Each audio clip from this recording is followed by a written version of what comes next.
ntwalye ddala Uganda konze it's okay tutuuka boda yeska angamba vaako malotereza boda then nenvaako gayi yadda bwati mabega nanteekako akambe mu mugongo nangamba yingira kikomera gwe nenyingira tewali bantu bwali buzibidde ddala nenyingira nakwasa ekisumuzo mugalo nangagula room yingira nenzigulawo room nenyingira gayi nayingiza engato wawulu kuba nentandika n'okutonnya nanteeka mu nsonda nanteekako akambe nansika nayiwa amazzi mu pako nangamba kati ngenda kutokosa ngenda kufumba ne mugamba nkwegayidde nangamba ekintu kyangu nnyo jjamu engoye ngenda kukozesa for 3 minutes like nze kasamayiza kyenjagala then gwogende.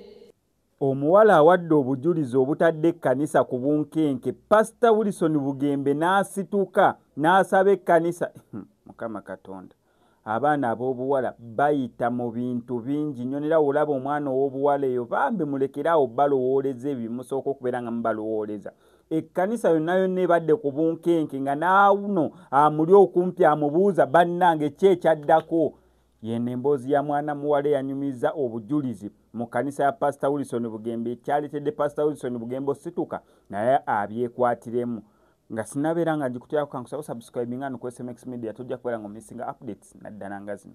Mukama yeebazibwe amanya nze kwagala Shalom olunaku twasembayo okubeera wano mu kusaba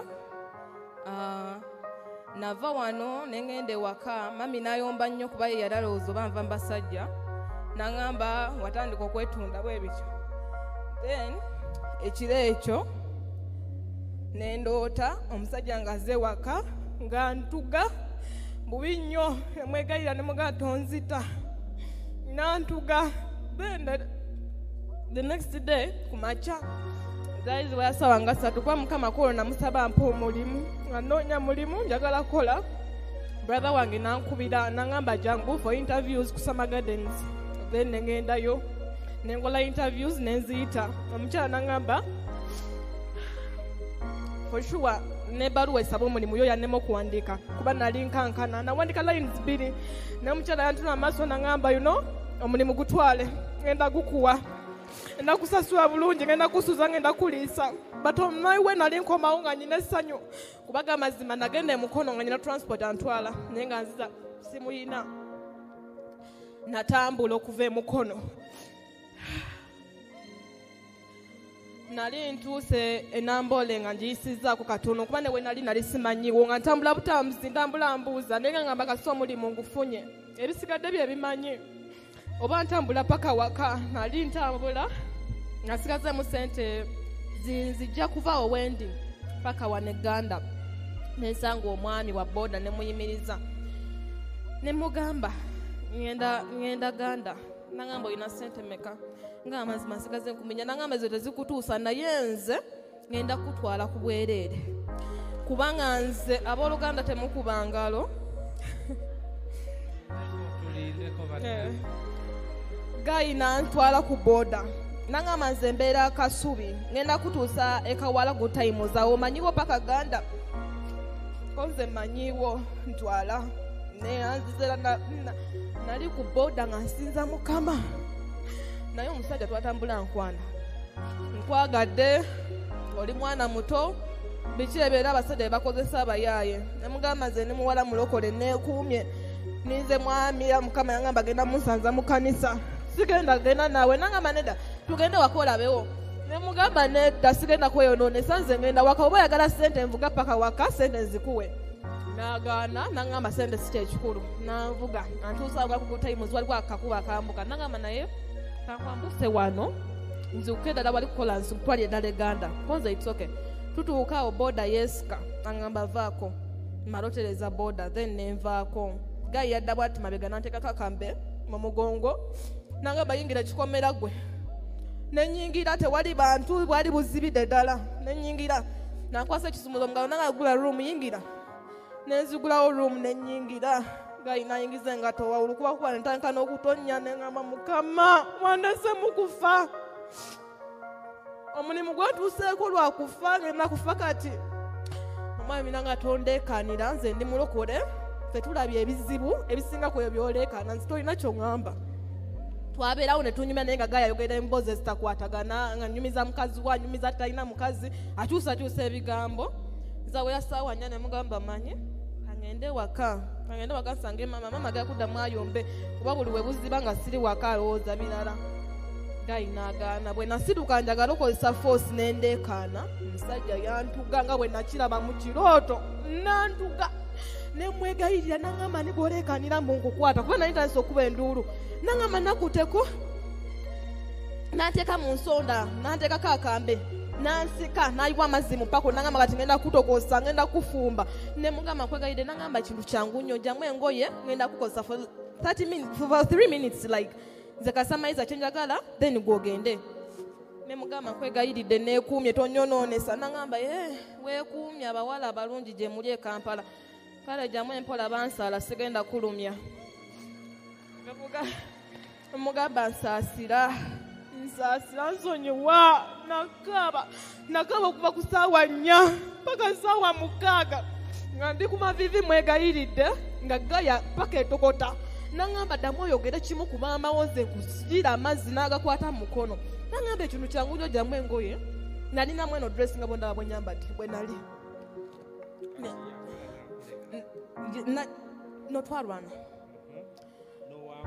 twalwana ne muluma ne munyiga mu private parts ze nagula olugi then abantu ne bantaasa.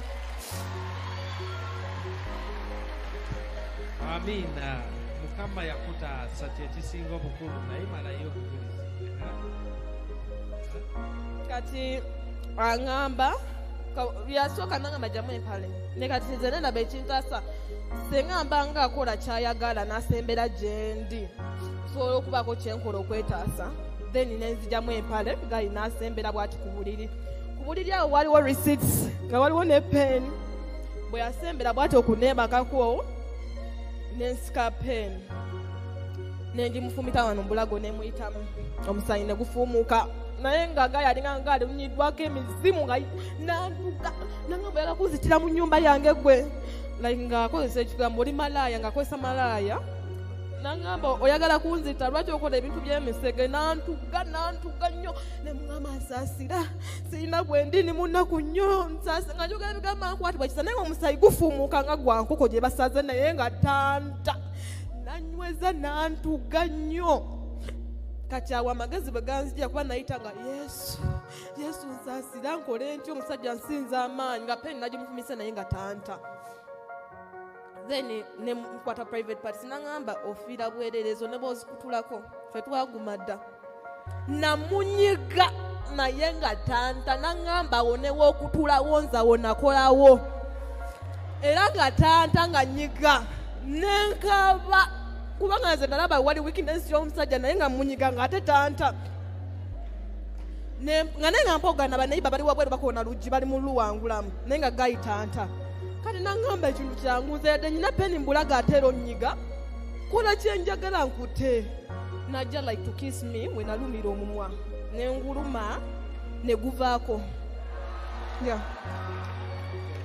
ne awe bwavaako nangamba onzita kankugulire onzita nemugamba gulawo sigenda kuta tufuluma bwetu mukunsindika ate nze nagwa kupako naye njensikawo nemugamba sisobola kutta naye ogenda kundetera okukola ekibi ate sinjaga kuyira amagulu kati gulawo era nagulawo nenfuluma zaali awo ssaawa nga 7 naye nga ennyumba nagiyingira ssaawa 2. mukama tumwebaza ku lw'obukuumi ne mu mbeera bwetyo yaliwo n'amuwa amagezi gonna ge yakozesa omulimu kati waddayo okola ogenda tandika jangu komawo tulabe omulimu gwe watandise omulimu ntandika ku Mande. Amina kati nno tumusabire obukuumi jangu leeta ekibbo waliwo asha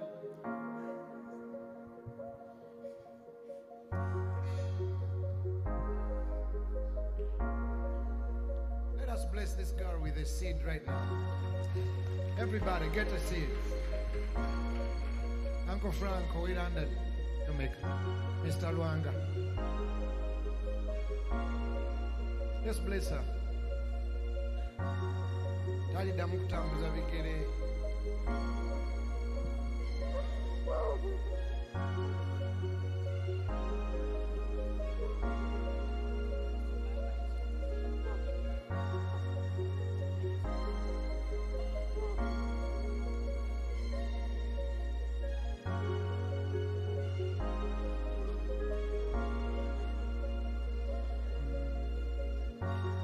Don't cry. God cares for you. He loves you. What's her name? What's your name? Kwagala Shalom.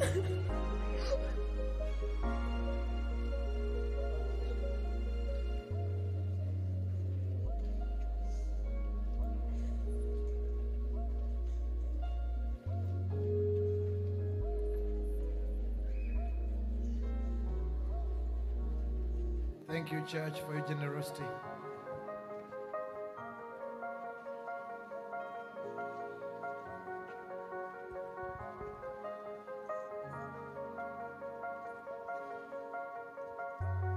Naye abasajja nga mmwe temuwaayo.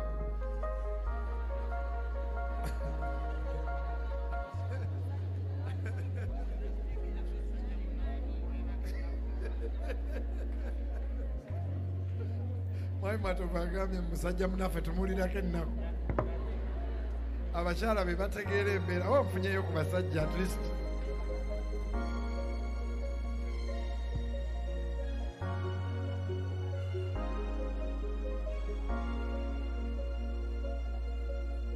Mr. Ranga, can your family give us something?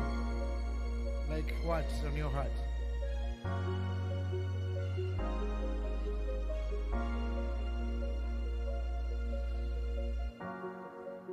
Olwokuba obudde tumuneyono omusaba abalala mubeere very brief.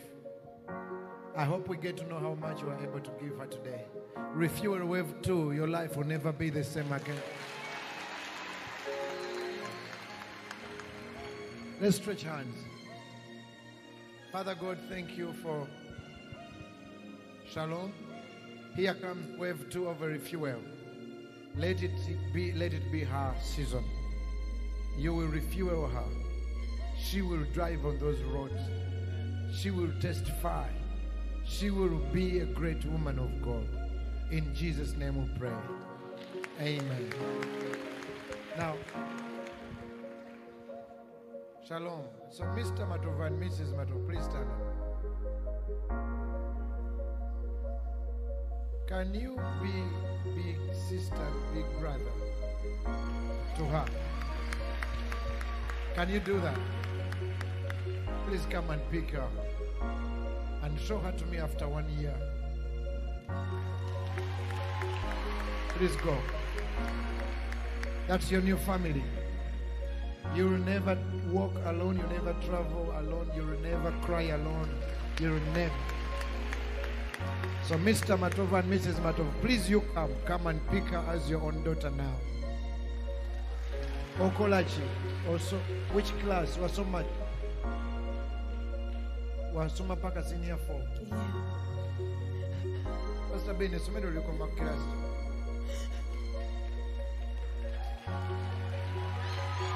Where is Pastor Ben?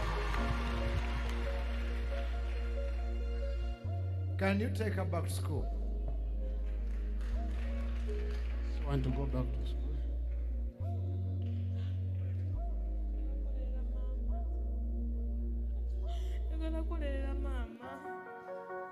So my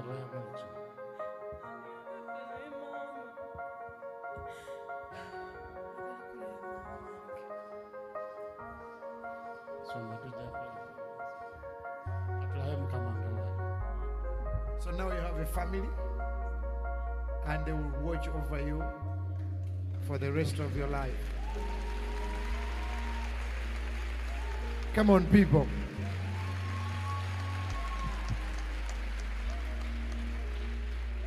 N'omulimu gw'emikono mugutunule mu bwe gubanga muyiye. Singa oba ofunye capital oyinza kukola ki?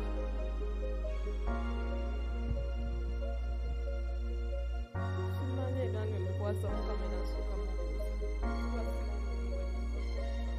Okay. I just gave you a new family. love them, behave well, you'll be okay. Thank you. Come on. Come on, people. Come on, people.